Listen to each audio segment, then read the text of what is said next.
નમસ્કાર મિત્રો, જય હિન્દ।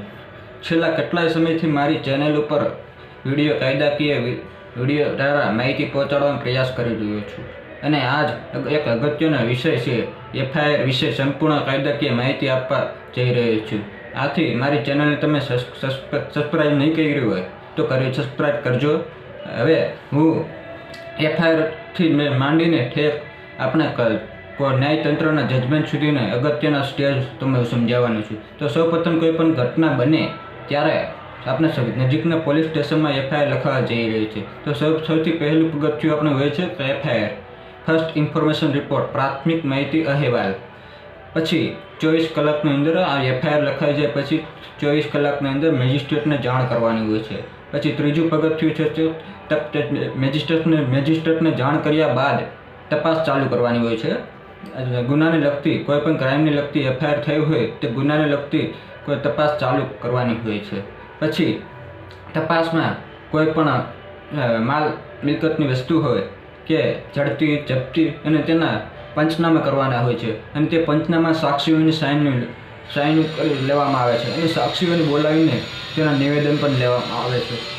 પાંચમી સ્ટેજ છે કે પંચનામા થયા બાદ કોઈ પણ વસ્તુની જપ્તી કર્યા બાદ તેના સાક્ષી ક્રાઇમને લગતા અગત્યના સાક્ષીઓના નિવેદન નોંધવાના હોય છે। એ કોઈ પણ ગુનાનો કે ક્રાઇમ થયો હોય તેને નજરે જોનાર સાક્ષીઓ હોય તેના નિવેદન લેવાના હોય છે। ત્યારબાદ ધરપકડ કરવામાં આવે છે। છઠ્ઠું સ્ટેજ છે કે ધરપકડ અને સાતમું સ્ટેજ છે તમે ધરપકડ કરેલા આરોપીના રિમાન્ડનો સ્ટેજ આવે। ધરપકડ પછી રિમાન્ડ લેવામાં આવે છે। તો રિમાન્ડ તે ન્યાયતંત્ર દ્વારા નક્કી થાય છે। પછી આરોપીની મેડિકલ તપાસ કરવામાં આવે છે। ત્યારબાદ જ્યારે કોઈ પણ ગંભીર પ્રકારનો ગુનો ન હોય તો તેને જામીન પોલીસ સ્ટેશનમાંથી પણ જામીન આપવામાં આવે છે અને ગંભીર પ્રકારનો ગુનો હોય ત્યારે કોર્ટમાંથી જામીન લેવા પડતા હોય છે। અને ત્યારબાદ આપણું 9મું સ્ટેજ છે ચાર્જશીટ એટલે તહોમતનામું। તો તમે આ ગુના ઉપર તહોમતનામું મૂકવામાં આવેલ છે તેથી કોર્ટમાં આપણે હાજર થાવ। ત્યારબાદ 10મો સ્ટેજ છે તપાસ। ચાર્જશીટ દાખલ થયા બાદ તપાસ શરૂ થાય છે। પછી તમે પ્લી લેવામાં આવે છે, તમે પૂછવામાં આવે છે। ચાર્જશીટ દાખલ થઈ જાય પછી તમે કોર્ટમાં હાજર કરવા માટે સમન્સ બોલાવવામાં આવે છે। તમે પૂછવામાં આવે છે જજ સાહેબ દ્વારા કે તમે ગુનો કબૂલ છે કે નહીં, પ્લી લેવામાં આવે છે। ત્યારબાદ જો તમે ગુનો કબૂલ હોય તો ત્યારે જજ સાહેબ તમે ત્યાં ગુનાને ધ્યાનમાં રાખીને સજા આપવામાં આવે છે અને ગુનો કબૂલ ના હોય તો આગળ ટ્રાયલ ચાલુ કરવામાં આવે છે અને ટ્રાયલમાં અહીંથી કોર્ટની પ્રોસેસ ચાલુ થાય છે અને કોર્ટની અગત્યની પ્રોસેસ બાદ ટ્રાયલ આખી ચાલ્યા બાદ જજમેન્ટ ઉપર આવે છે અને જજમેન્ટ પછી તેને આરોપીને સજા થાય છે કાં તો નિર્દોષ છૂટે છે। આખી ક્રિમિનલ મેટરમાં 13 સ્ટેજ હોય છે। એફઆઈઆરથી માંડીને સજા અને નિર્દોષ કોર્ટના જજમેન્ટ સુધીની 13 સ્ટેજ દ્વારા આખી મેટર ચલાવવામાં આવે છે। તો કોઈ પણ એફઆઈઆરમાં કોઈ પણ ઘટના બને અને કોઈ પણ ક્રાઇમ થયો હોય તેને એફઆઈઆર કોણ લખાવી શકે છે તેનો અગત્યના આગળ તમે માહિતી ઠેક પોઈન્ટ ટુ પોઈન્ટ તમે સમજાવવાનો છો કે ફોજદારી ન્યાય વ્યવસ્થામાં છે ને એફઆઈઆર સૌથી મહત્ત્વનો અંગ હોય છે। કારણ કે એફઆઈઆર ખોટી જ્યાં પણ કાંઈ પણ એફઆઈઆરમાં ભૂલ હોય કે ખોટી લખાવી હોય કે ખોટી માહિતી આપી હોય ત્યાં એકવાર માહિતી લખ્યા બાદ એફઆઈઆર રજીસ્ટર થઈ ગયા બાદ એમાં સુધારો કે વધારો થતો નથી। કારણ કે એફઆઈઆર રજીસ્ટર થયા બાદ એમાં સુધારો કે વધારો કરવાનો હોતો નથી। આ કાયદો છે અને ફોજદારી ન્યાય વ્યવસ્થામાં સૌથી મહત્ત્વનું અંગ એફઆઈઆર છે। તો ફરિયાદ કોણ લખાવી શકે કે કોઈ પણ ફરિયાદ લખાવી શકે જ્યારે કોઈ પણ ઘટના બની હોય કે કોઈ પણ ક્રાઇમ બન્યો હોય ત્યારે કોઈ નજરે જોનાર કોઈ શાહેદ હોય કે ફરિયાદી ખુદ હોય કે કોઈ પણ થર્ડ પાર્ટી અન્ય માણસ હોય તે એફઆઈઆર લખાવી શકે છે। કે ફરિયાદી ખુદ હોય કે ભોગ બનનાર હોય કે ઘટનાના સાક્ષી હોય, આ ત્રણેયમાંથી કોઈ પણ ફરિયાદ લખાવી શકે છે। ફરિયાદ ક્યાં લખી શકાય તો સૌપ્રથમ પહેલાં તો સ્થાનિક પોલીસ સ્ટેશનમાં તો કોઈ પણ ગુનો બન્યો હોય કે ઘટના ઘટી હોય તો તમારે ભોગ બનનાર સાથે કોઈ ગુનો બન્યો હોય કે તમે ફરિયાદ લખાવવા જાઓ તો તમે એમ કહેવામાં આવે છે કે અરજી લખાઈને આપી દો. નહીં, ફરિયાદ જ લખાવો. CRPC 154 મુજબ તમે કાયદેસરની ફરિયાદ લખાવો, ત્યારબાદ તપાસ ચાલુ થાય છે. કારણ કે સાદી અરજીઓ આપવાથી પોલીસને બહાનું હોય છે કે તેની આગળ તપાસ થઈ શકતી નથી. અને ત્યારબાદ ગુનાના કેટલા પ્રકાર હોય છે? ગુનાના 3 પ્રકાર હોય છે: કોગ્નિઝેબલ ગુનો અને નોન કોગ્નિઝેબલ ગુનો, જામીની પ્રકારનો ગુનો અને બિનજામીની પ્રકારનો ગુનો, અને સમાધાન લાયક ગુનો અને બિન સમાધાન લાયક ગુનો. કોગ્નિઝેબલ ગુનામાં એવું હોય છે કે કોઈ પણ કોર્ટના વોરંટ વગર કોઈ પણ વ્યક્તિની ધરપકડ કરી શકે અને તપાસ પણ કરી શકે ગુનાની. એમાં કોર્ટને વોરંટની જરૂર પડતી નથી, કોર્ટના પાવરની જરૂર પડતી નથી. પોલીસ પોતાના પાવર પર પોલીસને એટલો પાવર આપે છે કે વગર વોરંટે આરોપીની કે વ્યક્તિની ધરપકડ કરી શકે છે. એ કેવા ગુના હોય? કોગ્નિઝેબલ ગુના એટલે કેવા ગુના કે ગંભીર પ્રકારના ગુના હોય છે, કેમ કે લૂંટ, ધાડ, મારામારી, મર્ડરના ગુના હોય કે છેતરપિંડીના ગુના હોય. અગત્યના ગંભીર પ્રકારના ગુના હોય ત્યારે કોગ્નિઝેબલ ગુના કહેવામાં આવે છે. અને નોન કોગ્નિઝેબલ ગુનામાં કોઈ ગંભીર પ્રકારના ગુના ના હોય અને નોન કોગ્નિઝેબલ જેમ કે ગુનાહિત શિક્ષા, બદનક્ષી, સામાન્ય ઈજા, સામાન્ય મારી જેવા નોન કોગ્નિઝેબલ ગુના એટલે ગંભીર પ્રકારના ગુના ના હોય. એમાં તમે પોલીસ સ્ટેશનમાંથી જામીન મળી શકે છે. અને તેમાં નોન કોગ્નિઝેબલ ગુનામાં વગર વોરંટે ધરપકડ કરવાની પોલીસની સત્તા નથી. તેમાં ગુનાને લગતી તપાસ કોર્ટના ઓર્ડર વગર તમે ગુનાની તપાસ કરવાની પણ સત્તા નથી નોન કોગ્નિઝેબલ ગુનામાં. બીજું કે એમાં જામીની પ્રકારનો ગુનો હોય ને બિનજામીની પ્રકારનો ગુનો હોય. તો જામીની પ્રકારના ગુનામાં જામીન મળી જાય, બિનજામીની પ્રકારના ગુનામાં જામીન ના મળે એવું નથી હોતું. તો જામીની પ્રકારના ગુનામાં એવું હોય છે કે ગંભીર પ્રકારનો ગુનો હોય, જેમ કે ગંભીર પ્રકારનો ગુનો હોય જેમ ગંભીર પ્રકારનો ગુનો ના હોય જામીની પ્રકારમાં, કે જામીન લાયક ગુનામાં ગંભીર પ્રકારનો ગુનો ના હોય કે એમાં પોલીસ સ્ટેશનમાંથી ટેબલ ઉપર જામીન ઉપર છોડવામાં આવે છે. અને બિનજામીન લાયક ગુનામાં તેમાં કોર્ટમાંથી જામીન લેવા પડે છે. તેમાં પોલીસની સત્તા હોતી નથી જામીન પર છોડવાની, પોલીસની સત્તા હોતી નથી. જામીન લાયક ગુનામાં ગંભીર પ્રકારનો ગુનો હોતો નથી. બિનજામીન લાયક ગુનામાં ગંભીર પ્રકારનો ગુનો હોય છે. જામીન લાયક ગુનામાં એટલે કે કેવા ગુના કે કોઈ નાના સામાન્ય મારામારી કે ગુનાહિત શિક્ષા હોય કે બદનક્ષી હોય કે સામાન્ય નાના ગુનાઓમાં જામીન ઉપર તમે પોલીસ સ્ટેશનમાંથી જામીન મેળવી શકો છો. અને બિનજામીન લાયક ગુનામાં કોઈ પણ મારામારી, લૂંટ, ધાડ જેવા અગત્યના ગંભીર પ્રકારના મર્ડર જેવા અત્યંત ગંભીર પ્રકારના ગુના હોય એને બિનજામીન લાયક ગુનાઓ કહેવામાં આવે છે. ત્રીજું છે કે સમાધાન લાયક ગુનાઓ અને બિન સમાધાન લાયક ગુનાઓ. જેમાં સમાધાન થઈ શકે એવા ગુનાઓ, જેમાં બિન સમાધાન લાયક ગુનાઓ એટલે એવા ગુનાઓ કે જેમાં સમાધાન થઈ શકે નહીં. સમાધાન લાયક ગુનામાં જેમ કે નાના ગુનાઓ હોય તેમાં સમાધાન કરી શકે છે. કોઈ અત્યંત ગંભીર ગુનો ન હોય તો એમાં સમાધાન થઈ શકે છે. અને બિન સમાધાન લાયકમાં ગુનામાં સમાધાન કરવા શકાતું નથી. પહેલાં તમે કાયદાના કોર્ટની પરમિશન હોય તો પણ તમે સમાધાન કરી શકતા નથી. કારણ કે મર્ડરનો ગુનો હોય, લૂંટ, ધાડ, ચોરી, મારામારી કે કોઈ પણ છેતરપિંડીની પાછળથી કોર્ટમાં આપણે કોર્ટમાંથી સમાધાન પાછળથી કોર્ટમાં જઈએ ત્યારે સમાધાન થઈ શકે તો પણ કોર્ટ તેને પરમિશન આપતી નથી. બિન સમાધાન લાયક ગુનામાં તેને કેસ ચલાવવો પડતો હોય છે. પાછળથી આપણે કોર્ટમાં નિવેદન બદલી નાખી તે વાત અલગ છે.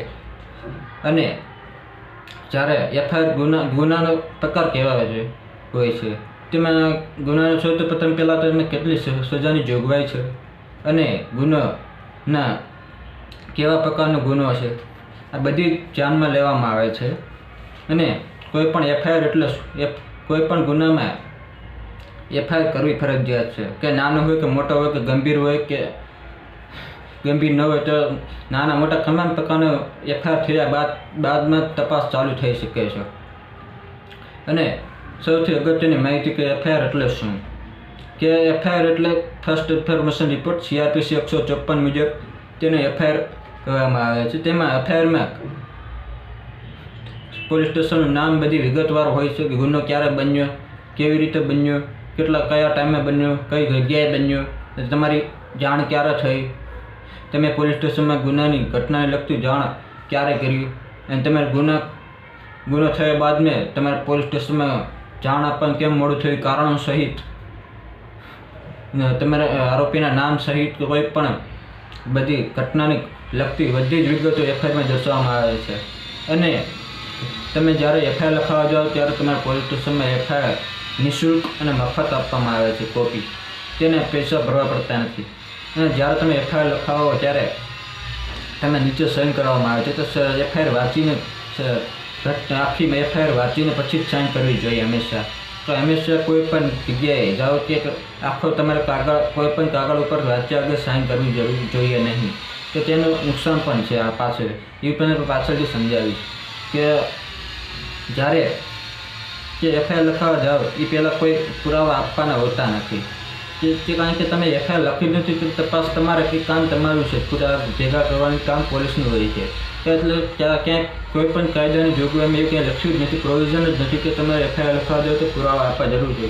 હોય તમારી સામે પુરાવા કોઈ હોય તો આપી દેવા જરૂરી છે, બાકી એફઆઈઆર એવું છે કોઈ પણ પ્રોવિઝન નથી કે એફઆઈઆર લખાવવા જાઓ કે તમારે પુરાવા આપવા જરૂરી છે. અને જાહેર કરેલા ગુનામાં જ્યારે એફઆઈઆર લખાવવા જોઈએ તો પોલીસને ખાલી એક ચેક કરવાનું હોય છે કે ગુનો કોગ્નિઝેબલ છે કે નહીં. એ ગુનાની હકીકત જાણવાની હોય છે. તેમાં પુરાવા લાવો કઈ જગ્યાએ બને, કોઈ પણ જગ્યાએ કોઈ પણ માહિતી લેવાની જરૂર નથી. તમારે પોલીસને ખાલી એટલું જ ચોક્કસ જોવાનું છે કે ગુનો કોગ્નિઝેબલ છે કે નહીં. બાકી આ બધી એફઆઈઆર લખાવવી જરૂરી છે. કારણ કે જ્યારે તમે કોઈ પણ ગુના બનાવો ત્યારે મોબાઈલ ચોરી કે વાહન ચોરી એફઆઈઆર લખાવવા જોઈએ તો ત્યારે અરજી નહીં, એફઆઈઆર લખાવવાનું ફરજિયાત રાખવું જોઈએ.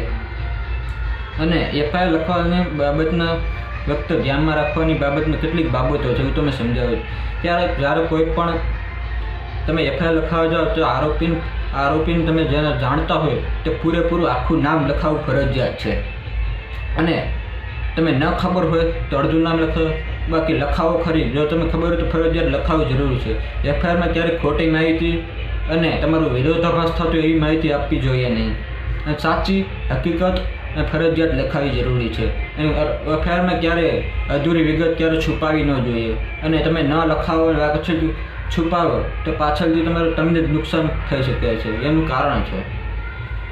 અને એફઆઈઆર લખાવતી વખતે તમે જે લખાવેલું છે તે જ પોલીસે લખેલું છે તે ધ્યાનથી વાંચીને પછી સમજીને પછી જ સાઇન કરવી જરૂરી છે. વાંચ્યા વગર કોઈ પણ કાગળ ઉપર સાઇન કરવી જોઈએ નહીં. અને જ્યારે એફઆઈઆર લખાવવા જાઓ ત્યારે તમે પોલીસ કેટલાક બહાના બતાવે છે કે કાલે આવજો, પરમદે આવજો, સાહેબ નથી, રજા પર છે. ત્યાં બધા બહાના છે. આવું પ્રોવિઝન ક્યાંય નથી. કોઈ પણ એફઆઈઆર લખાવો ત્યારે કોઈ કાયદાના પ્રોવિઝન એવી કોઈ જોગવાઈ નથી કે તમે આ અધિકારીઓની સંમતિ જરૂર છે, આ અધિકારીઓની એસપીની સંમતિ જરૂર છે, ત્યારબાદ જ એફઆઈઆર લખાવે એવું કોઈ જ પ્રોવિઝન નથી. કે કમિશનરની કચેરીએ જાઓ કે કમિશનરની સત્તા છે તો અમે ન લખી શકીએ ને આવી બધા બહાના છે. એટલે કે કાયદાની પ્રોવિઝનમાં જો હેડ કોન્સ્ટેબલ ત્યાંથી ઉપરી અધિકારી હોય એ જ એફઆઈઆર લખાવી શકે છે. એ હેડ કોન્સ્ટેબલ ત્યાંથી ઉપરી અધિકારી કોઈ પણ અધિકારી હોય, પીએસઓ હોય, પીએસઆઈ હોય કે કોઈ પણ તમારી એફઆઈઆર લખી શકે છે. અને એફઆઈઆર લખી જાય બાદમાં તેનો પોલીસ સ્ટેશનમાં સરકારી ચોપડો તેમાં રજિસ્ટર્ડ એફઆઈઆર નંબર દાખલ થાય બાદમાં તમારી એફઆઈઆર રજિસ્ટર થઈ ગયું માન્ય ગણાય છે. અને કોઈ પણ પોલીસ સ્ટેશનમાં જો તમે એક અધિકારી 24 કલાક હાજર હોય છે કે પીએસઓ હોય છે, પોલીસ સ્ટેશન ઓફિસર, તે ફોન ઉપર બધાની ડ્યુટી ઉપર વાત કરતા હોય કે અગત્યના કોઈ પણ આપણે 100 નંબર પર ડાયલ કરી તો પાડતા હોય છે. એ પીએસઓ એક વ્યક્તિ પોલીસ સ્ટેશનમાં ફરજિયાત હાજર હોય છે, તે પણ લખી શકે છે. અને એફઆઈઆર લખાવવા જાઓ કે ત્યારે ડરના મારે કે બદનામી કારણે અધૂરી માહિતી આપવી જોઈએ નહીં. સાચી હકીકત અને ખોટું બોલવું જોઈએ નહીં. સાચી તમે મારી સાથે જે બન્યો છે તે ફરજિયાત તે લખાવવું જરૂરી છે. અને કોઈ પણ વ્યક્તિ એવું લાગે છે ડર કે બદનામી થાય કે એફઆઈઆર લખાવતા નથી કે પાછળથી અધૂરી લખાવે છે કે ક્યારેક તો આરોપીનું નામ ખબર હોય તો પણ નથી લખતા. તો કારણ કે તમે ભોગ બનનાર છો તો તમારે ડરવાનું છે નહીં. કારણ કે ડર તો જેને ગુનો કર્યો છે એને ડર હોય કે બદનામી થવી જોઈએ ને. એટલે જ્યારે તમે એફઆઈઆર લખાવવા જાઓ ત્યારે તમે પોલીસવાળા એવું કે તમે ખાલી આ ભાઈનું નામ લખાવો, પાછળથી અમે તપાસમાં આ બેના નામ ખોલી નાખશું, અત્યારે ખાલી આ કલમ ઉમેર, પાછળથી અમે કલમનું ઉમેર કરી લઈશું, આ ભાઈને નામ લખાવો, પાછળથી અમે તપાસમાં નામ ખુલશે ત્યારે અમે ખોલી નાખશું. નહીં, તમને ખબર છે તો ફરજિયાત તમારું નામ, આરોપીનું નામ ફરજિયાત જેટલા આરોપી હોય લખતા હોય, ગુનાને તમારી સાથે કર્યું હોય, કોઈ પણ ગુનો કર્યો હોય કે કોઈ પણ ક્રાઇમ કર્યો હોય તમારી સાથે, ફરજિયાત એના નામ ફરજિયાત લખાવો. અને આરોપી પાછળથી કોઈ પણ પોલીસવાળા એવું આપણને બહાનું બતાવે છે કે તમે આટલાના નામ લખાવો, પાછળથી જો તપાસનું નામ કીધું તો અમે ઉમેરી દઈશું. નહીં, તમે ખબર છે તો ત્યારે ને ત્યારે ફરજિયાત લખાવી લો. કારણ કે એફઆઈઆરમાં પાછળથી નામ ન ઉમેરવાનું કે કલમ ઉમેરવાની સત્તા હોતી નથી. કારણ કે કાયદામાં એવી કોઈ જોગવાઈ નથી કે સેકન્ડ ઇન્ફોર્મેશનમાં. કારણ કે સેકન્ડ ઇન્ફોર્મેશન કોઈ કાયદો જ નથી. ફર્સ્ટ ઇન્ફોર્મેશન રિપોર્ટ છે, એટલે પહેલો અહેવાલ છે. એટલે ફરજિયાત તમારે જેટલી માહિતી હોય તમારે બધી જ દર્શાવી દેવી જરૂરી છે. કારણ કે પાછળથી એકવાર એફઆઈઆર રજીસ્ટર થઈ ગયા બાદ પાછળથી તેમાં ફેરફાર થઈ શકતો નથી, તેમાં નવી કલમ ઉમેરી શકતો નથી. એટલે જ્યારે તમે એફઆઈઆર લખાવવા જાઓ ત્યારે એફઆઈઆરની કોપીમાં પૈસા માગવામાં આવે છે કે આપતા નથી કે પાછળથી કોર્ટમાંથી લઈ લેજો, આવું ઘણા બહાના બતાવે છે. નહીં, તમે એફઆઈઆર લખાવવા જાઓ ત્યારે નિઃશુલ્ક મફત તમારી કોપી ફરજિયાત લેવી જરૂરી છે. અને એફઆઈઆર વિશે આ સંપૂર્ણ માહિતી તમે આ વિડીયોમાં દર્શાવે છે. તમે જ્યાં તમારી એફઆઈઆર જો કેવી હોય તેમાં જોઈ હોય તો મારા વિડીયોમાં ડિસ્ક્રિપ્શનમાં લિંકનો PDF દર્શાવેલ છે નમૂનો, તો તમે જોઈ શકો છો. ધન્યવાદ, આભાર.